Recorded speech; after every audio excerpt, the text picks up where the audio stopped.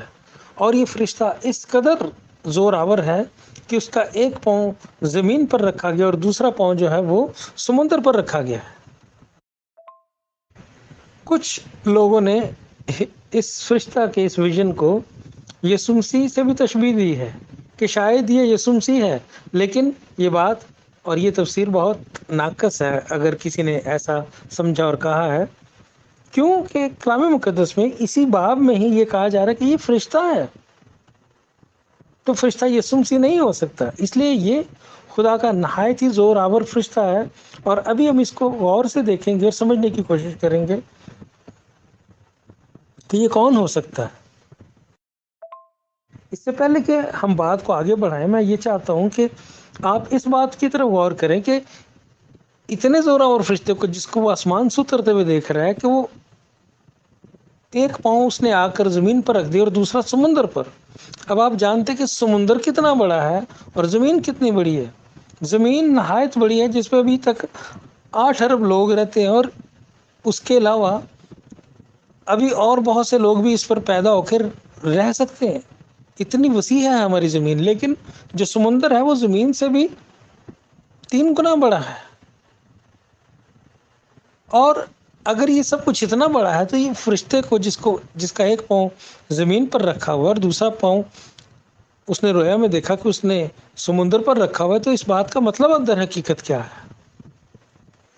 پیارے عزیزو، اس کا مطلب یہ ہے کہ اس فرشتے کا اختیار زمین اور سمندر پر ہوگا،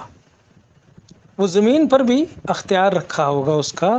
اور اس کو اتھارٹی دی گئی ہوگی، سمندر اور زمین دونوں جگہ اس کا اختیار کامل طور پر خدا کی مرضی سے کام کرے گا، کیونکہ اس کو خاص اختیار کے ساتھ بھیجا جا رہا ہے۔ خدا کے کلام کے بہت بڑے بڑے اسکالرز کا یہ ماننا ہے کہ یہ فرشتہ کوئی اور نہیں، میکائیل فرشتہ ہے، جو خدا کی فوجوں کا سپہ سالار ہے۔ اور میں بھی یہی بات سچ سمجھتا ہوں، اور اس کے لیے میں آپ کو اپنے خیالات کے مطابق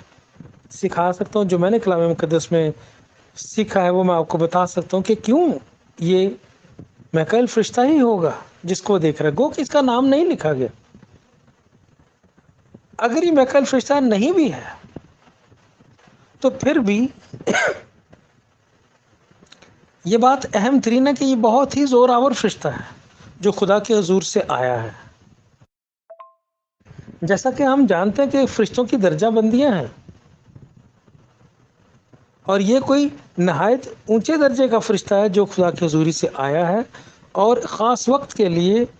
اس کو زمین اور سمندر پر کچھ اختیار دیا گیا ہے،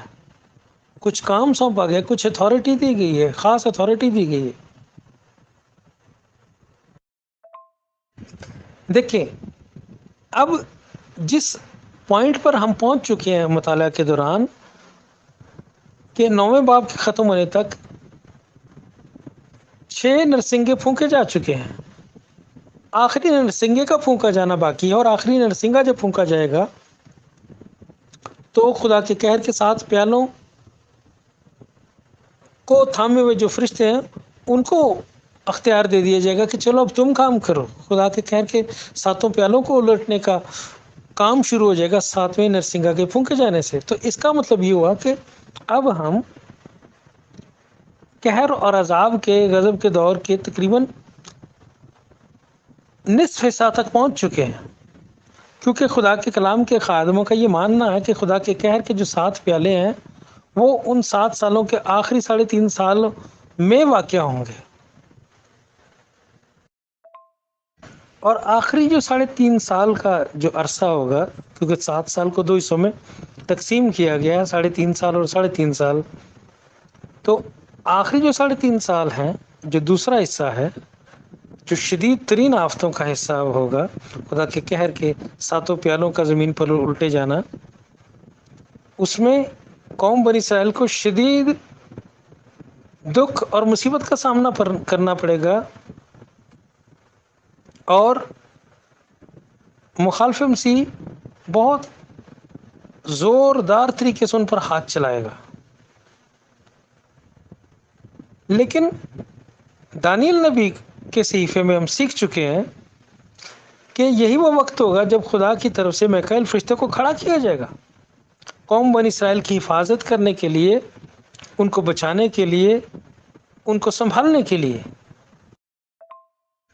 دانیل نبی جو اپنی قوم کے لیے بہت پریشان تھا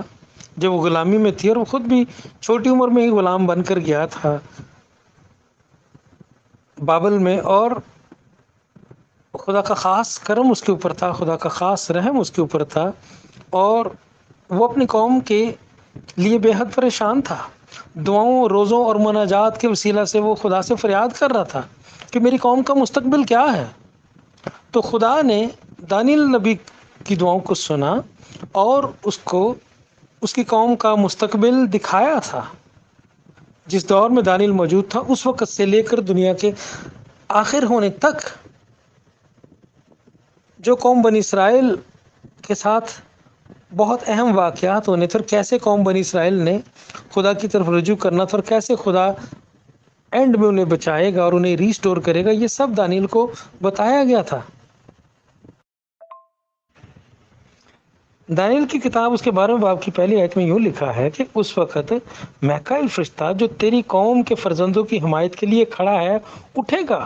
اور وہ ایسی تکلیف کا وقت ہوگا کہ ابتدائی اقوام سے اس وقت تک کبھی نہ ہوا ہوگا، اور اس وقت تیرے لوگوں میں سے ہر ایک جس کا نام کتاب میں لکھا ہوگا رہائی پائے گا۔ آمین۔ اب یہاں پر خدا اس آیت میں دانیل نبی کو اس وقت بتا رہا ہے کہ دانیل دیکھ، میں نے میکائیل فرشتہ کو، جو مقرب فرشتہ ہے، مقرب فرشتے کا مطلب یہ ہے کہ وہ فرشتوں کی درجہ بندی کی جو اعلیٰ ترین درجہ ہے ان فرشتوں میں سے ہے، اس درجہ بندی میں سے ہے، مقرب فرشتہ ہے۔ یہ فرشتہ وہ ہے جس کو میں نے تیری قوم کے لیے مقرر کر رکھا ہے، ان کی حفاظت کرنے کے لیے۔ اس کی ڈیوٹی کا سب سے جو اہم حصہ ہے وہ تیری قوم کے لوگوں کو بچانا اور ان کو سنبھالنا ہے، کیونکہ یہاں پر اس آیت میں لکھا گیا ہے کہ جو تیری قوم کے فرزندوں کی حمایت کے لیے کھڑا ہے اٹھے گا۔ یعنی کھڑا تو وہ خدا نے شروع سے کیا وہ قوم کے لیے، قوم بنی اسرائیل کے لیے، لیکن لکھا گیا کہ اس وقت وہ اٹھے گا، اور وہ ایسی تکلیف کا وقت ہوگا، یعنی وہی بڑی تکلیف جس کا ذکر یسوع ناصری نے متی کی انجیل کے 24ویں باب میں کیا تھا، کہ اس وقت ایسی بڑی تکلیف ہوگی کہ جیسی دنیا کے شروع سے پہلے نہ کبھی ہوئی، نہ بعد میں کبھی ہوگی۔ تو یسوع ناصری نے متی کی انجیل کے 24ویں باب میں جب یہ کہا تھا، تو قوم بنی اسرائیل کی دکھوں اور تکلیفوں ہی کے وقت کو بڑی مصیبت کا وقت کہا تھا۔ اس لیے اب دانیل کو بتایا گیا تھا کہ میکائیل فرشتہ کھڑا ہو جائے گا تیری قوم کے لوگوں کو بچانے کے لیے، انہیں سنبھالا جائے گا، انہیں بالآخر ریسٹور کیا جائے گا، بچایا جائے گا، ان کی حفاظت کی جائے گی۔ لہٰذا میں تو یہ سمجھتا ہوں کہ یہ میکائیل فرشتہ ہی ہے، اگرچہ کہ اس کا نام نہیں اس باب میں منشن کیا گیا، لکھا گیا، اور ضروری بھی نہیں ہے کہ آپ میری اس بات سے اتفاق کریں۔ اگر اس کی شناخت ظاہر نہیں کی جا رہی تو ہمارے لیے اس کی شناخت کو نہ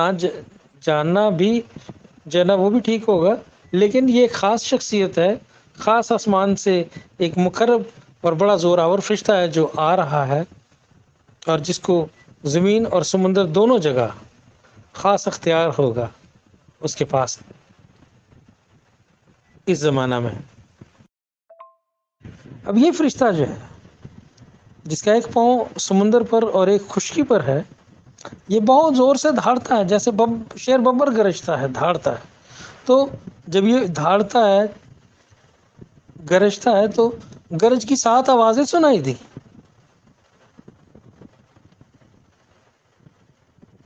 یہ بڑی آواز سے جب چلایا تو گرج کی 7 آوازیں سنائی دیں۔ اب 7 کا لفظ جو ہے وہ خدا کی عدد ہے، کاملیت کو ظاہر کرتا ہے، پرفیکشن کو ظاہر کرتا ہے۔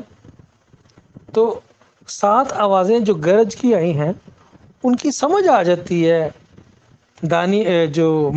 مکاشفہ کی کتاب کا لکھنے والا یوحنا عرف ہے، اور اس نے ان باتوں کو صاف صاف سنا اور سمجھا، اور اس نے کیا کیا، لکھنے کا ارادہ کیا، اور اسے منع کیا گیا کہ مت ان کو لکھ، ان کو لکھنے کی اجازت نہیں ہے، یہ صرف تجھے سنایا گیا ہے، تو نے سنی ہے، تجھے سمجھ آ گئی ہے، لیکن کسی اور کو یہ بات بتانے والی نہیں ہے جو تو نے ان گرج کی آوازوں میں سنی ہے۔ یعنی کوئی خاص 7 باتیں تھیں ان 7 گرج کی آوازوں میں، جن کو یوحنا عرف نے سنا اور صاف صاف سمجھا بھی، اور پھر وہ لکھنا بھی چاہتا تھا۔ اتنا صاف صاف اس نے سنا اور سمجھا کہ اس نے لکھنے کا ارادہ کیا، مگر خدا نے اسے منع کیا کہ ان کو مت تحریر کر، یہ ایک راز کی باتیں ہیں، تجھے بتائی جا رہی ہیں، لیکن ان کو لکھنا نہیں ہے۔ اب یہ باتیں کیا ہو سکتی ہیں، اس کے لیے ہمیں گیس ورک نہیں کرنا چاہیے، کیونکہ جب خدا کسی چیز کو راز میں رکھنا چاہتا ہے تو انسان جتنی مرضی کوشش کر لے اس کو جان نہیں سکے گا، جب تک کہ خدا خود اس راز کو ہمیں بتانا نہ چاہے۔ اب ہم 5ویں 6 آیت میں دیکھتے ہیں کہ یہی فرشتہ جو ہے وہ اپنے داہنے ہاتھ کو آسمان کی طرف اٹھاتا ہے اور بڑی بلند آواز سے خدا قدوس کی جو ابدالآباد زندہ رہے گا، جس نے آسمان اور اس کے اندر کی چیزیں اور زمین اور اس کے اندر کی اوپر کی چیزیں اور سمندر اور اس کے اندر کی ساری چیزیں بنائی ہیں، یعنی خالق کائنات کی قسم کھاتا ہے اور کیا کہتا ہے کہ اب اور دیر نہ ہوگی۔ اب یوحنا عرف کو یہ خاص بات دکھائی جا رہی ہے کہ یہ فرشتہ جس کو خاص اختیار کے ساتھ کھڑا کیا گیا ہے، وہ خدا کی قسم کھا کر یہ کہہ رہا ہے کہ اب دیر نہ ہوگی، اب کسی بھی کام میں کوئی ڈیلے نہ ہوگا، اور جلدی سے صرف اور صرف خدا کی مرضی کو پورا کیا جائے گا۔ اور 7ویں آیت یہ کہتی کہ 7ویں فرشتہ کی آواز دینے کے زمانہ میں جب وہ نرسنگا پھونکنے کو ہوگا، یعنی 7ویں نرسنگا کا پھونکنے سے پہلے کیا ہو جائے گا، تیار جب وہ ہوگا فرشتہ، تو خدا کا پوشیدہ مطلب اس خوشخبری کے موافق جو اس نے اپنے بندوں نبیوں کو دی تھی پورا ہوگا۔ آمین۔ اب دیکھیں 7ویں آیت میں ایک مرتبہ پھر خدا کا پوشیدہ مطلب جو ہے اس کا لفظ لکھا گیا ہے کہ اس خوشخبری کے موافق جو اس نے اپنے بندوں نبیوں کو دی تھی پورا ہو جائے گا۔ اب خدا نے شروع ہی سے نبیوں کے وسیلہ سے کلام کیا تھا، نبیوں کے وسیلہ سے خدا کلام میں کیا بتاتا آ رہا تھا شروع سے، کہ وہ ایک نجات دہندہ کو بھیجے گا۔ باغ عدن میں اس نے وعدہ کر لیا تھا کہ کوئی آئے گا اس کے سر کو کچلنے کے لیے۔ موسیٰ کو بتایا گیا تھا کہ تیرے بھائیوں میں سے تیری مانند ایک نبی پیدا ہوگا۔ باپ ابراہیم کو بتایا گیا تھا کہ تیری قوم کے وسیلہ سے دنیا کی ساری قومیں پیدا ہوں گی، کیونکہ منجی عالم نے باپ ابراہیم کے تخم سے جو خاص نسل پیدا ہونی تھی قوم بنی اسرائیل، اس میں سے ایک منجی کو پیدا کرنا تھا جو دنیا کی نجات کا کام کرنے کے لیے آ رہا ہے۔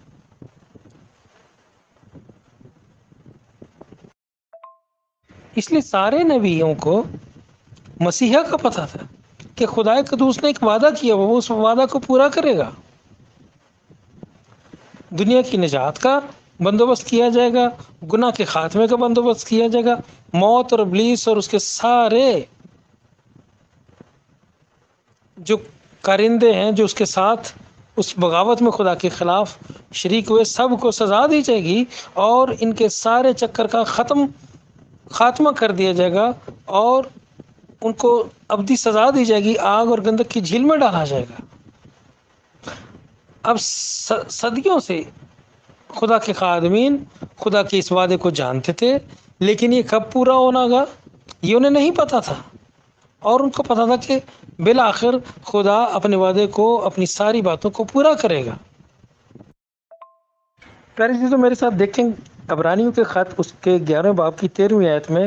ہم دیکھیں گے جب وہاں کے ایک بہت بڑے بادل کا ذکر کیا گیا، جس میں خدا کے نبیوں اور بڑے بڑے خدا کے خادموں کا ذکر کیا گیا، 13ویں آیت میں کیا لکھا ہے ان کے متعلق سے، یہ لکھا کہ یہ سب ایمان کی حالت میں مرے اور وعدہ کی ہوئی چیزیں نہ پائیں، مگر دور ہی سے انہیں دیکھ کر خوش ہوئے اور اقرار کیا کہ ہم زمین پر پردیسی اور مسافر ہیں۔ اور پھر اسی باب کی عبرانیوں کے خط 11 باب کی 16ویں آیت میں یہ لکھا ہے کہ مگر حقیقت میں وہ ایک بہتر یعنی آسمانی ملک کے مشتاق تھے، اس لیے خدا ان سے یعنی ان کا خدا کہلانے سے شرمایا نہیں، چنانچہ اس نے ان کے لیے ایک شہر تیار کیا۔ آمین۔ یعنی ہم وثوق سے کہہ سکتے ہیں کہ خدا کے نبی اور خدا کے جو بندے تھے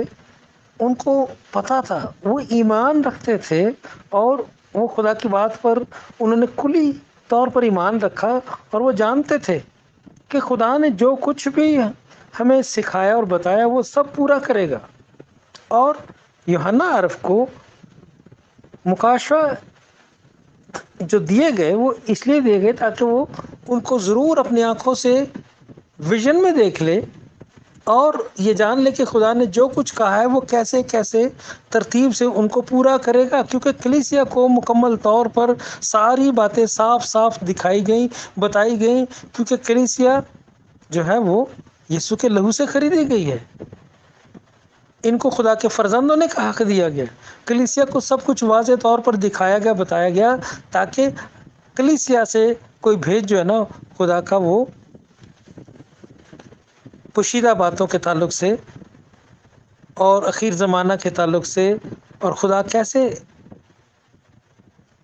سب کچھ جو ہے وہ پورا کرے گا، وہ کلیسیا کو بتایا گیا، یوحنا عرف کی شکل میں اس کو بتایا گیا تاکہ وہ تحریر کرے، تاکہ کلیسیا جو ہے ان سب باتوں کو جان لے کہ خدا اپنی ایک ایک بات کو ضرور پورا کرے گا۔ یسوع کی آمد سے پہلے زمین پر عدالت ہوگی اور خدا دنیا کا انصاف کس طرح سے کرے گا، یہ سارا کچھ تحریر کرا دیا گیا۔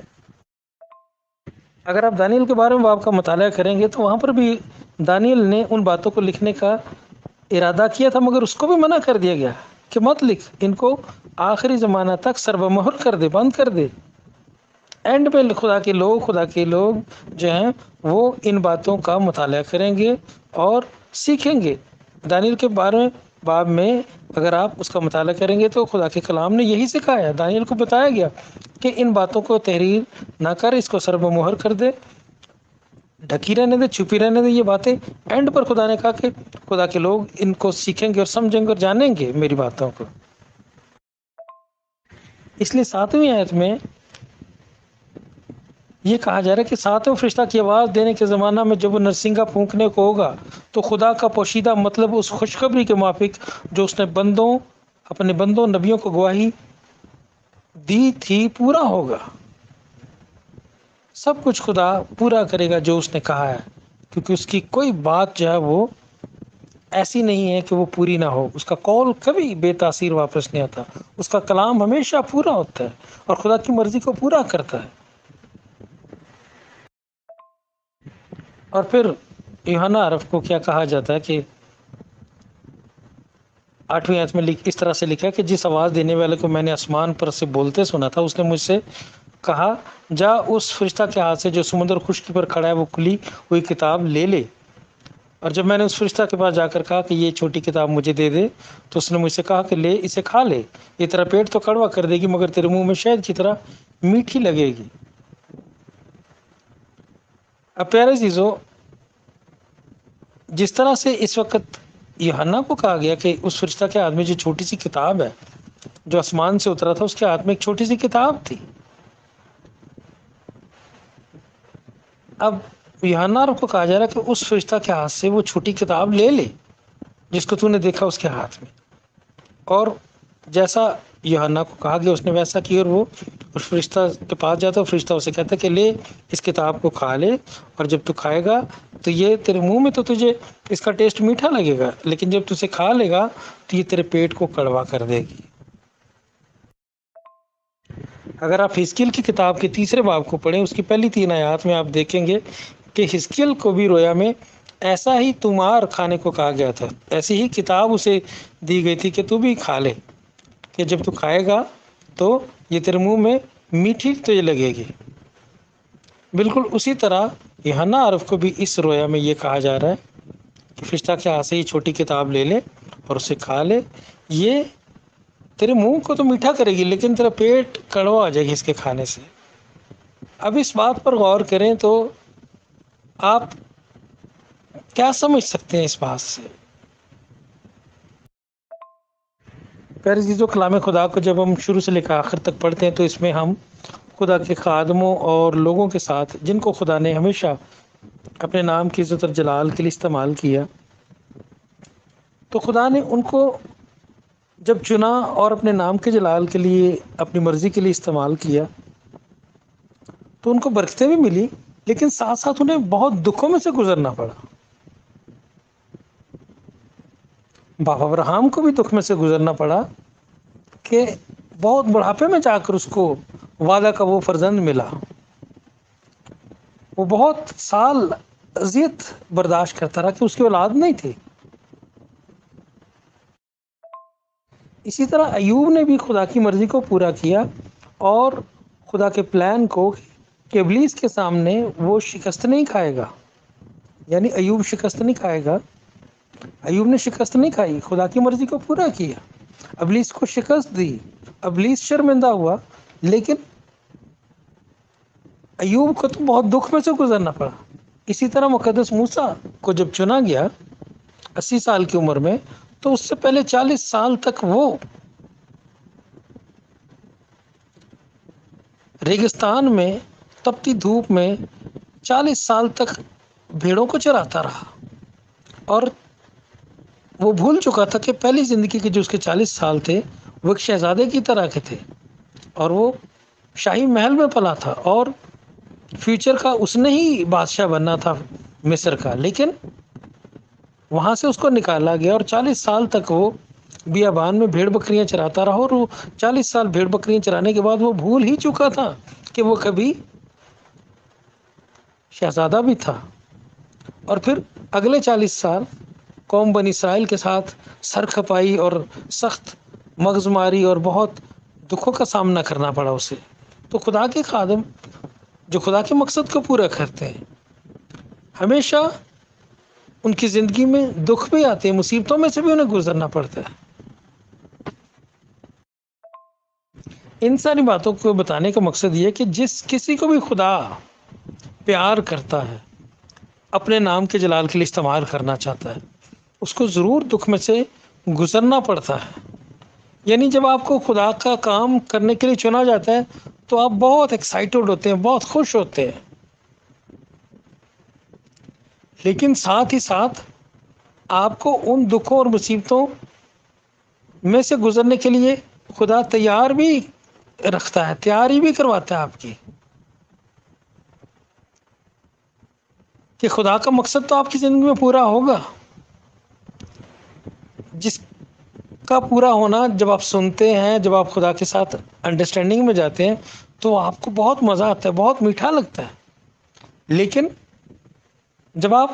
خدا کے مقصد کو پورا کرنے کے لیے اٹھ کھڑے ہوتے ہیں، نکلتے ہیں، منزل پر چلنا شروع کر جاتے ہیں، تو آپ کو بہت دکھوں کا سامنا بھی کرنا پڑتا ہے، یعنی کڑوا پن بھی برداشت کرنا پڑے گا زندگی میں، کہ خدا کی بات ہوتی میٹھی ہی ہے، برکت ہی ہے اس میں، صرف اور صرف منزل تک پہنچنے کے لیے آپ کو بہت سے دکھوں اور مصیبتوں کا سامنا کرنا پڑے گا۔ جب دانیل نبی کو بتایا گیا تھا کہ تیری قوم کو بچایا جائے گا، تو اس کو تسلی تو دی گئی تھی، لیکن ساتھ ہی ساتھ جب اسے اس تفصیل کی سمجھ آئی تھی تو بڑا بے قرار ہوا تھا اور وہ کانپ گیا تھا اپنی قوم کے فیوچر کو سن کر، کہ کس طرح سے انہیں دکھ اور مصیبتوں کا سامنا کرنا پڑے گا خدا کی نافرمانی کی وجہ سے۔ خدا ہمیں بچاتا ہے، ہمیں صاف کرتا ہے، پاک کرتا ہے، لیکن انصاف اور پاک کرنے کے لیے خدا ہمیں آگ میں سے جب گزارتا ہے تو وہ بڑا مشکل ہوتا ہے ہمارے لیے۔ اس لیے خدا کی باتیں جو ہیں وہ میٹھی ہوتی ہیں، لیکن ان پر عمل کرنا جو ہے اور خدا کی مرضی کو پورا کرنے کے لیے ہمیں بہت دکھ اور مصیبتوں کا سامنا بھی کرنا پڑے گا۔ یہاں پر جب یہ کہا جا رہا ہے کہ جب